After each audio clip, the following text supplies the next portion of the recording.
जनपद मैनपुरी जिला कलेक्टर प्रांगण में सवर्ण समाज के सैकड़ों लोगों का एक जत्था 1956 में स्थापित विश्वविद्यालय अनुदान आयोग यानी कि यूजीसी के खिलाफ बड़ा विरोध प्रदर्शन देखने को मिला है।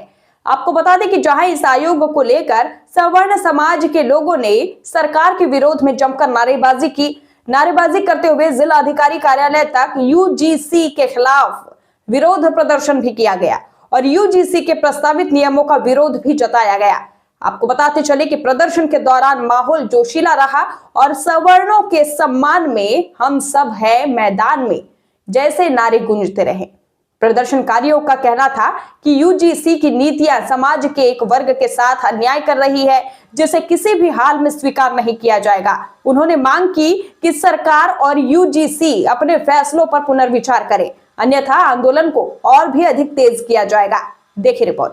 अधिकारी कार्यालय पर प्रदर्शन हो रहा है, आप लोग कह रहे हैं सवर्णों का शोषण बंद करो, नारेबाजी हो रही, क्या पूरा मामला है, क्यों कर रहे हैं प्रदर्शन? देखिए, एक प्रमोशन ऑफ इक्विटी बिल जो यूजीसी द्वारा लाया गया है, यह बिल एक काला कानून है सामान्य वर्ग के बच्चों के लिए। ये जो हम लोग विरोध कर रहे हैं, हमारे बच्चों के भविष्य की बात है।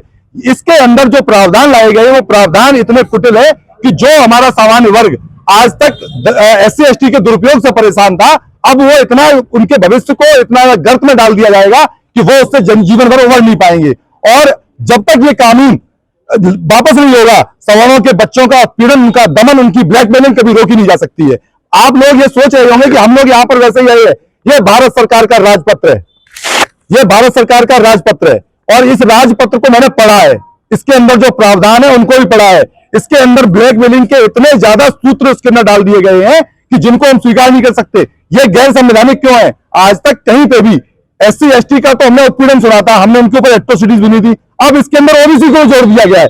लो, अभी तक तो हम SC/ST के दुरुपयोग से, अब हम कल से ओबीसी का भी दुरुपयोग झेलना शुरू कर दें। तो सरकार अपने वोट बैंक के चक्कर में ये एक ऐसा हमारे अंदर खाई डालने जा रही है। एक तरफ इनका कहना होता है बटोगे तो कटोगे। आप ऐसे काले कानून के जरिए हम लोगों को बांटने का काम स्वयं कर रहे हैं। एक तरफ आप भारत को विश्व गुरु बनाने की बात करते हैं, जहां हमारे प्रतिभाशाली नौजवान, जो सामान्य वर्ग के प्रतिभाशाली नौजवान है, ये पढ़ लिखकर उच्च पदों पे पहुंचते हैं, देश की सेवा में करते हैं।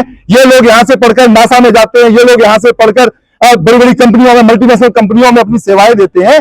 और उन्हीं प्रतिभाओं का दमन जब हम कॉलेज लेवल पे ही शुरू कर देंगे, वो जांचों में उलझे रहेंगे, वो वहां पे कमेटियों में जो इक्विटी स्क्वाड के नाम पे उनका उत्पीड़न शुरू हो जाएगा, तो वो कैसे पढ़ेंगे? पूरी साल वो जांच कमेटी के दायरे में रहेंगे, वहां पे उनका उत्पीड़न होगा, वो जेल भेजे जाने की नौबत होगी, उनका शोषण होगा। इस शोषण के खिलाफ हम लोग आवाज पे हैं।